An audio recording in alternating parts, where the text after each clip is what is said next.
নমস্কার বন্ধুরা, মামুনস কিচেন ডায়েরিতে আপনাদের সবাইকে স্বাগত। আজ আমি খুব সহজ পদ্ধতিতে আপনাদেরকে ইলিশ মাছ সেদ্ধ করে দেখাবো। প্রথমে মাছগুলোকে ভালো করে কয়েকবার জল দিয়ে ধুয়ে নিয়েছি।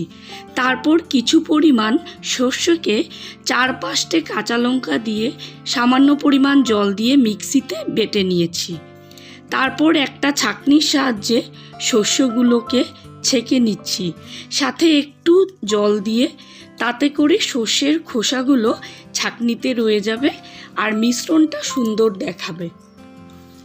তারপর মিশ্রণটা এরকম হলো। তারপর মাছের মধ্যে সর্ষের মিশ্রণটাকে আমি ঢেলে দিচ্ছি। এক এক করে এখন মশলাগুলো দিয়ে দিচ্ছি। 1/2 চামচ হলুদ গুঁড়ো, 1/2 চামচ লঙ্কার গুঁড়ো, 1/2 চামচ লবণ আর 4-5টে চেরা কাঁচা লঙ্কা দিয়ে দিলাম। ঝালটা আপনারা আপনাদের স্বাদ মতো দেবেন। এখন কিছুটা পরিমাণ সর্ষের তেল দিয়ে দিলাম। তারপর হাতের সাহায্যে একটু হালকা করে মাছগুলোকে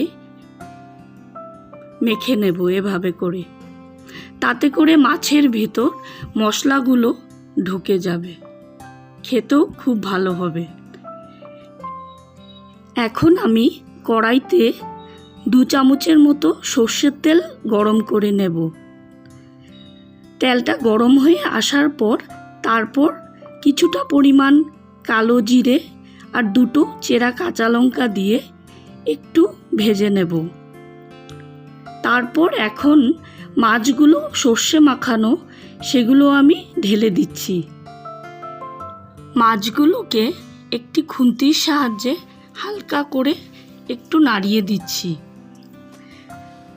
চুলার আঁচটা লো টু মিডিয়াম ফ্লেমেই থাকবে।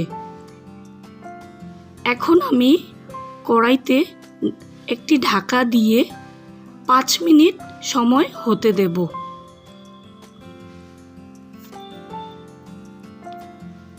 5 মিনিট পর আমি ঢাকাটা খুলে নিচ্ছি। এখন একটু হালকা করে কড়াইটাকে ধরিয়ে নাড়িয়ে দিলাম, যাতে করে মাছগুলো কড়াইতে লেগে না যায়। এখন আবার একটু ঢাকা দিয়ে গ্যাসের ফ্লেমটা অফ করে দিচ্ছি। এখন আমি আপনাদেরকে মাছগুলো পরিবেশন করে দেখাচ্ছি। আপনাদের কাছে রেসিপিটি কেমন লাগলো অবশ্যই জানাবেন। আর রেসিপিটা শেষ পর্যন্ত দেখার জন্য অসংখ্য ধন্যবাদ। আর চ্যানেলটি সাবস্ক্রাইব করে নেবেন। পাশে থাকা বেল আইকনটি প্রেস করে নতুন রেসিপির আপডেট সবার আগে পাওয়ার জন্য। চলুন ভিডিওটি আমি এখানেই শেষ করছি। সবাই ভালো থাকবেন। আবার একটি নতুন রেসিপি নিয়ে আপনাদের সাথে দেখা হচ্ছে।